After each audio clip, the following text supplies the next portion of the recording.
नमस्कार, योग गुरु धीरज चैनल में आप सभी साधकों का स्वागत है। आज हमारा तन से कहीं ज़्यादा ब्रेन काम कर रहा है। हम एक ऐसे युग में हैं जहां हमारे ब्रेन की स्किल से ही हमारा तरक्की है। इसलिए बहुत ज़रूरी है कि हम ब्रेन पावर को कैसे बढ़ाएं। यूट्यूब पे हज़ारों वीडियो हो सकते हैं, लेकिन सही बात करने वाले बहुत कम लोग हैं। यहाँ पे मैं टेक्निकल तल पे बताने जा रहा हूँ कि योग में किस तरीके से चीज़ें, एक समान चीज़ें आपकी ब्रेन की क्षमता को बढ़ा देता है। ब्रेन की क्षमता बढ़ाने के लिए दो बहुत परम चीज़ है। एक आपके मन का फोकस होना और दूसरा ब्रेन में ब्लड की सप्लाई को बहुत ज़्यादा बढ़ा देना। क्योंकि ब्लड की सप्लाई नहीं रहेगी तो ऑक्सीजन और पोषक तत्व की कमी में ब्रेन ठीक से काम नहीं कर पाएगा। इसलिए आज बहुत सारे टिप्स देने की बजाय एक सामान्य सा आसन जो आपका उद्धार कर दे।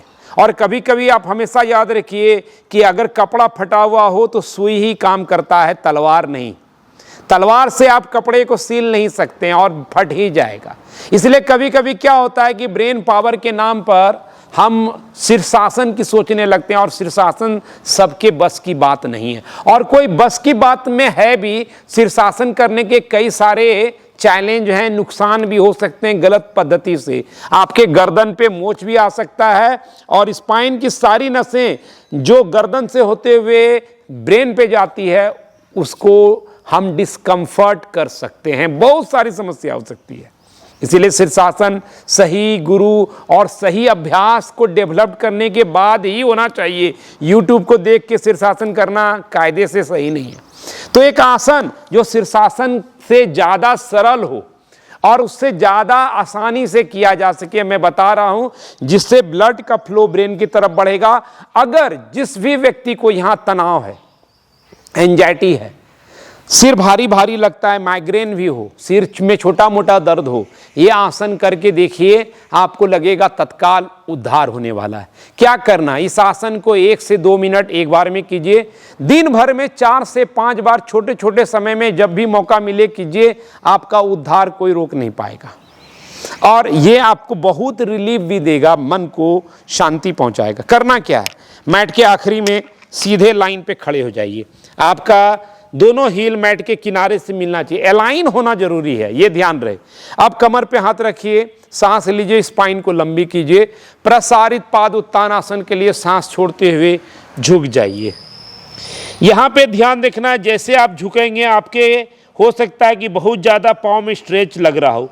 चूँकि हमारा पर्पस ब्रेन के तरफ ऑक्सीजन बढ़ाना है तो नी को बेंड कर सकते हैं, बाद में पैर का स्ट्रेच करा लें। हाथ को अंदर कर लें, गर्दन को ढीला छोड़ दें। कई लोग गर्दन ऐसे उठा कर रखते हैं, वो गलत। जितना गर्दन ढीली हो जाए उतना अच्छा है। अब पूरा शरीर को जैसे शवासन में आप ढीला छोड़ देते हैं, कमो बस उसी तरह ढीला छोड़ दीजिए। इतना ढीला जैसे देख रहे हैं आप, कपड़ा गिर रहा है हमारा अंग वस्त्र। अब लूज करके, अब यहाँ पे करना क्या है, नी बेंड होगा तो आपके बैक पे असर नहीं। मैं साइड से पोस्चर आपको दिखा रहा हूँ ताकि आपको समझ में भी आए कि एकदम से नी बैंड रहेगा तो स्पाइन सीधी रहेगी। तो स्पाइन आप ऐसे भी रख सकते हैं, लेकिन ज़्यादा अच्छी स्थिति ये है जिसमें आप ज़्यादा सरेंडर नेचर में जाएंगे। आंखें बंद कर लें और यहाँ पे प्राणायाम की तरह, यानी आसन में आके आपको ठहर जाना है 1 से 1.5 मिनट, 2 मिनट, जो भी रह सके आप, जितनी आपकी सहजता हो, और लंबी गहरी सांस लेनी शुरू कर दीजिए।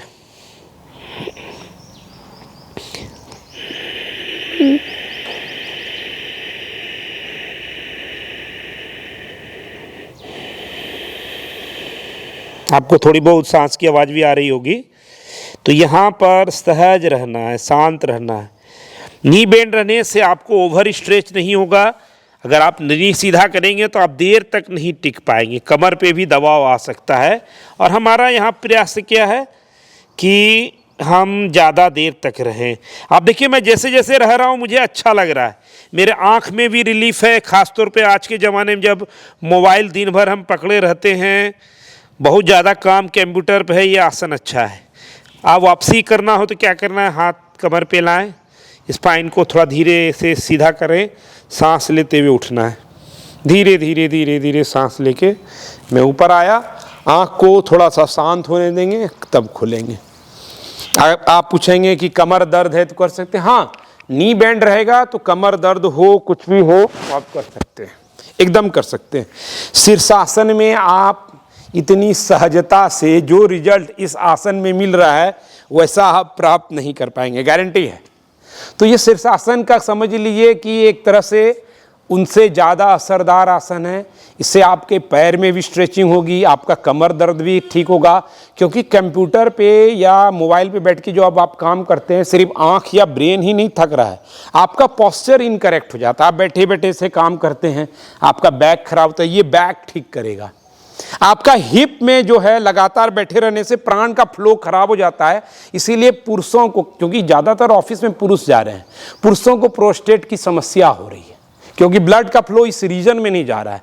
इनफर्टिलिटी का इशूज आ रहा है, सेक्स के प्रति उनका रुझान कम हो रहा है, क्योंकि ब्लड ऊर्जा ही नहीं पहुंच पा रही है उस तंत्र के पास।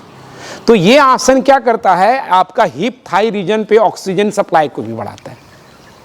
तो ब्रेन है, आंख है, मन की शांति है, कमर और पेल्विक की बेहतरी है, पूरा पैर का स्ट्रेच है, बैक को स्ट्रेच है, स्पाइन को स्ट्रेच है, यानी एक आसन जो सर्वगुण संपन्न है। इससे ज़्यादा आप क्या चाहते हैं? कैसा लगा आप कमेंट कीजिएगा। और मैंने बताया 1 से 1.5 मिनट कम से कम रुकिए और दिन भर में 4 से 5 बार कीजिए। अच्छा समय क्या हो सकता है? जैसे ब्रेकफास्ट करने से पहले, लंच करने से पहले, डिनर करने से पहले, ऑफिस से आते हैं पैर हाथ धो कर आसन कर दिए, ऑफिस का कचरा निकल जाएगा, घर में थोड़ा मजे से रह पाएंगे। नहीं तो छोटी छोटी बात पे परिवार में चिक चिक शुरू हो जाएगी, क्योंकि तनाव ऑफिस का घर में बरसेगा। तो हम चाहते हैं आपके घर में शांति और आपके जीवन में स्वास्थ्य ज़्यादा रहे और ब्रेन सुपर पावर हो, और ज़्यादा ब्रेन डेवलप्ड हो तो थोड़ा सा वशिष्ठ योग के कार्य विस्तार में भी जरूर लगाएं। धन्यवाद। आज इतना ही। कमेंट और शेयरिंग जरूर कीजिए। जय हो।